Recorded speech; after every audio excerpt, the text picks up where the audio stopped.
À présent, nous allons faire une suspension de séance pour écouter les questions orales des habitants. Ma question concerne le quartier du Parc, arrêt de bus 159 Rosier en direction de la Défense. L'arrêt de bus a été déplacé suite à de gros travaux en cours. Le passage piéton au niveau de l'arrêt est totalement effacé, ce qui est très dangereux. Les véhicules ne s'arrêtent pas pour laisser traverser les piétons. Je vous demande simplement de bien vouloir le faire repeindre rapidement pour la sécurité des habitants. Madame Le Pendu, mesdames et messieurs, chers collègues, effectivement, cet arrêt de bus a été déplacé temporairement le temps que le chantier au niveau de l'école située sur le territoire de Puteaux se déroule. Il se trouve que ces travaux auraient dû être aujourd'hui achevés, ce qui n'est pas le cas, puisqu'ils ont pris du retard du fait de différents aléas. C'est pour cette raison que l'arrêt de bus Rosier avait été déplacé à l'emplacement actuel et qu'un passage piéton provisoire en jaune avait été alors dessiné, permettant ainsi aux usagers de traverser la voie en toute sécurité. Comme vous, les services municipaux ont fait le constat de son effacement du fait de la durée de chantier qui a été prolongée. Par conséquent, ils ont demandé à l'entreprise qui intervient de le dessiner à nouveau, ce qui sera fait prochainement. Enfin, pour votre parfaite information, une fois le chantier de l'école de Puteaux achevé, ce qui devrait être le cas à la mi-avril 2024, à en juger par la demande de prolongation d'occupation de l'emprise chantier située sur le territoire de Nanterre qui nous a été transmis, l'arrêt de bus Rosier de la ligne 159 en direction de la Défense retrouvera son emplacement initial. Madame Le Pendu, mesdames et messieurs, chers collègues, je vous remercie. Okay, je vais demander à Lucie Dersco de pouvoir poser sa question. Si on peut lui passer un micro. Bonjour, donc l'actuel marchand de presse installé rue Maurice Thorez proposant un large choix de journaux et de magazines cherche à vendre son bail. Les marchands de presse sont rares à Nanterre. Celui de préfecture ayant renoncé, il m'en reste un, paraît-il, au Leclerc du Mont-Valérien. Du coup, sauf erreur, cela fait peu pour une ville de presque 100 000 habitants. Aussi ai-je questionné l'actuel commerçant. Les candidats repreneurs sont rares, ceux qui envisagent de poursuivre un commerce de presse inexistant. Et cela m'inquiète. Certes, la presse est très probablement un commerce difficile, mais les journaux sont nécessaires à l'information, à la curiosité, à l'éveil, à une vie citoyenne active. D'aucuns disent que la future librairie de la rue Maurice Thorez proposera peut-être de la presse. En savez-vous davantage? Si ce n'est pas le cas, comment pensez-vous agir pour garantir aux Nantériens un accès à la presse écrite? Merci. La réponse est apportée par Lucie Champenois. Madame Dersco, mes chers collègues, tout d'abord, je veux me réjouir d'une bonne nouvelle. L'année prochaine, il y aura de nouveau une librairie dans le centre-ville. Depuis la fermeture de l'ancienne librairie suite au décès de son gérant, je suis d'accord avec vous, cela nous manquait cruellement. Il aura fallu une volonté forte de la ville pour y arriver. Rappelons en effet que c'est à la demande de la ville, qui était alors propriétaire du terrain, qu'il a été à la fois possible de relocaliser dans de bonnes conditions le cabinet médical et d'intégrer à la programmation de l'immeuble qui est en train de se construire sous nos yeux cette librairie. Avec El Gorba, dans le quartier Université, Nanterre disposera donc en 2024 de 2 librairies, ce dont je me félicite. La future librairie n'intégrera en revanche, a priori, pas de point de presse. Vous le savez tout comme moi, le secteur de la presse est en crise depuis plusieurs années déjà, et le modèle économique des marchands de presse devenu très compliqué à l'heure de l'accélération de la concentration des médias et de la domination des géants du web, dont Google et CNews. En 10 ans, le chiffre d'affaires global du secteur de la presse écrite a ainsi baissé de 22%, sans parler des revenus publicitaires qui ont eux aussi diminué de 56%, tandis que le prix du papier et de manière générale les coûts de production se sont envolés. Magazines, presse d'information politique et générale, tous en souffrent. C'est pourquoi il s'avère souvent très difficile de créer un nouveau point de vente de presse, le modèle économique étant devenu très fragile. Les marchands de presse qui fonctionnent aujourd'hui sont ceux qui ont également une activité de buraliste. Or, dans le périmètre du centre-ville, il n'est plus possible de créer des licences tabac. Face à ce constat, la ville ne reste évidemment pas sans rien faire, car vous avez raison. La presse écrite est essentielle pour nos concitoyens et pour notre ville. Elle est essentielle pour le pluralisme et pour la vie démocratique, essentielle pour nourrir le débat d'idées auquel notre municipalité est profondément attachée. Nous accompagnons d'ailleurs, depuis longtemps déjà, l'exploitant de la Maison de la Presse à trouver un repreneur, en le mettant en relation avec des organismes tels le groupe NAP, qui développe et anime le réseau d'enseignes Maison de la Presse, MacPresse et Point Plus, et en accompagnant des porteurs de projets essentiels et potentiels. Cela reste néanmoins complexe. Aux difficultés du secteur de la presse s'ajoutent aujourd'hui des difficultés financières liées à la hausse des taux de crédit et aux nouvelles stratégies des banques, restreignant fortement l'accès à l'emprunt. Nous ne désespérons toujours pas d'y arriver. Parallèlement, la ville travaille en lien avec la RATP à l'installation d'un point relais dans la gare de Nanterville. Cela est bien engagé puisqu'un porteur de projet s'est positionné en réponse à un appel d'offres.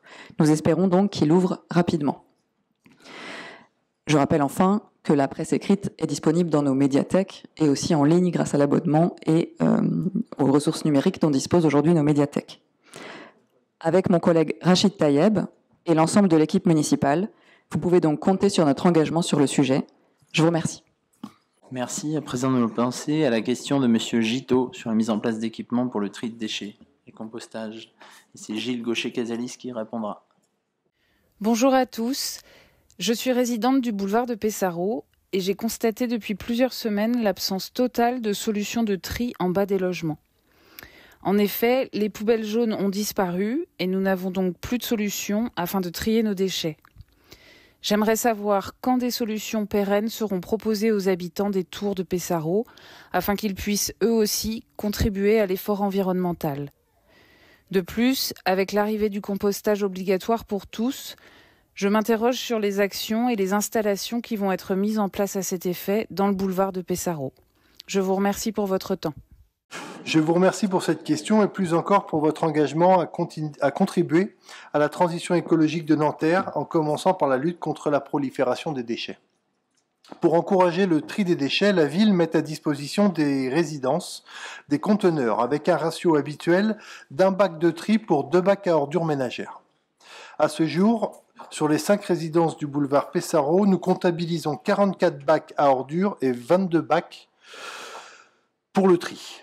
Si, pour une raison inconnue, votre résidence ne dispose plus de bacs pour le tri, il revient au bailleur ou au conseil syndical d'en avertir la ville pour que nous puissions vous en procurer de nouveaux. La possibilité pour chacune et chacun d'avoir accès à une solution de tri est fondamentale pour parvenir à l'objectif de réduction des ratios de production de déchets par habitant, qui est de 7% entre 2020 et 2026. D'ores et déjà, nous constatons une baisse de 5,22% entre 2021 et 2022 et nous espérons que la mise en place prochaine de solutions de tri à la source des biodéchets accessibles à tous les Nantériennes et tous les Nantériens permettra d'accéder à cette tendance. Ces solutions seront diverses et surtout adaptées au territoire hétérogène qu'est la ville de Nanterre. Elles associeront collecte, compostage individuel et compostage en pied d'immeuble. Si vous souhaitez d'ores et déjà vous investir et trier vos propres biodéchets, sachez qu'il vous est possible de solliciter auprès de la ville un composteur individuel ou un accompagnement pour la mise en place d'un compost collectif en pied d'immeuble. On va passer à la question de Madame Freinet sur la sécurité dans le tunnel sous le RER A. Et donc c'est Nesrine Rezak-Barin qui est porteur à la réponse. Bonjour, la situation dans le tunnel sous le RER A Nanterville s'est dégradée depuis l'été. Le tunnel est de plus en plus occupé par des trafics en tout genre. Nous demandons à nos enfants de ne plus y passer. Cette situation est indigne. Par exemple, lundi, une altercation violente a éclaté entre les membres du groupe en fin de journée. Que comptez-vous faire ? Madame Freinet, bonsoir. Bonsoir à tous, chers collègues, mesdames et messieurs. Sachez malheureusement que nous sommes parfaitement conscients de la situation et en contact régulier et constamment avec le commissaire de Nanterre qui déploie ses effectifs sur place quotidiennement. À ce jour, ce sont plus de 60 opérations qui ont été montées par les forces de l'ordre et plus d'une centaine d'interpellations qui ont eu lieu que depuis le 1er janvier 2023 et on ne met pas en lumière tous les chiffres en 2021 et 2022. Assorti pour certains de placements en garde à vue et parallèlement plus de 2000 paquets de cigarettes qui ont été saisis et également plusieurs euros en espèces.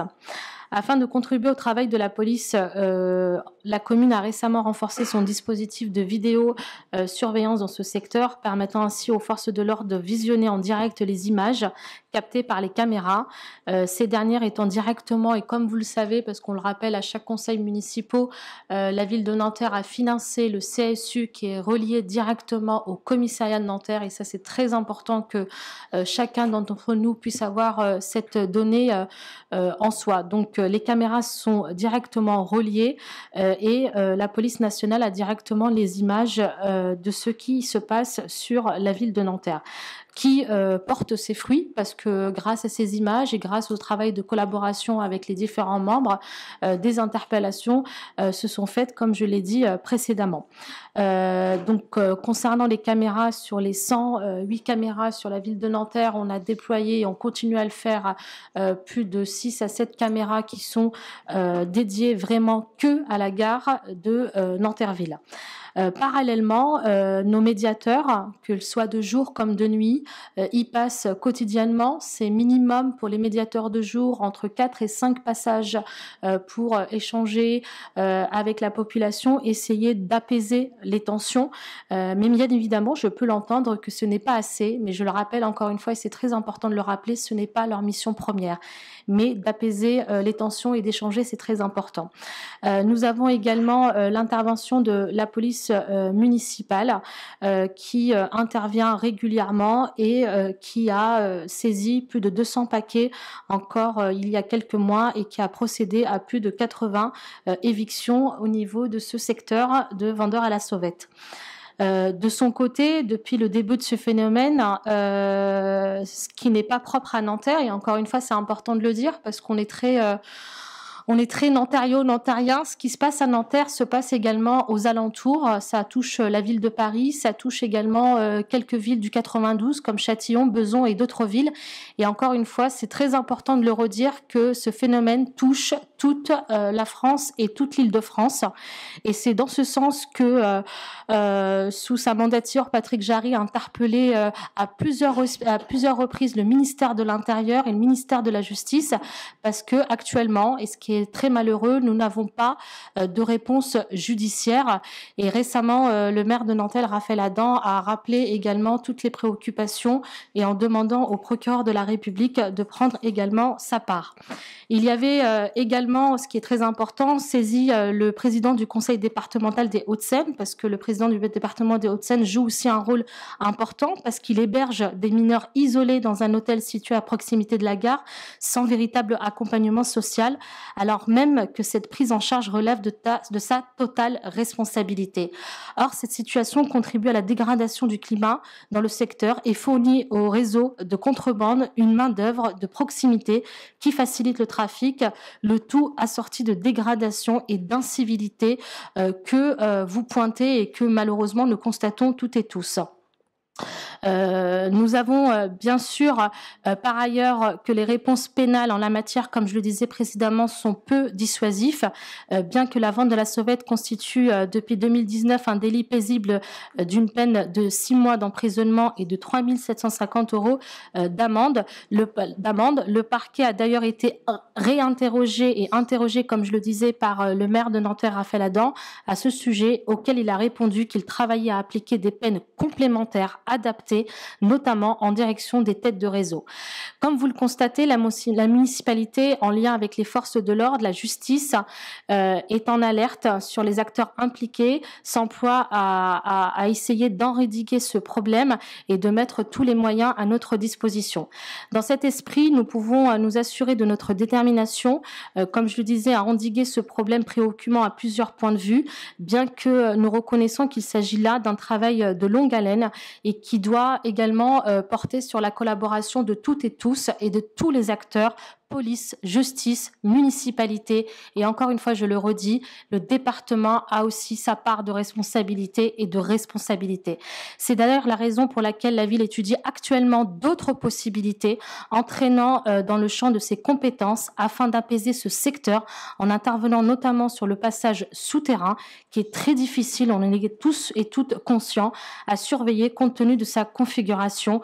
Effectivement, comme vous le dites, ça touche les femmes, et moi-même qui est une femme qui qui passe souvent. Effectivement, c'est pas simple et on est conscient de tout ça.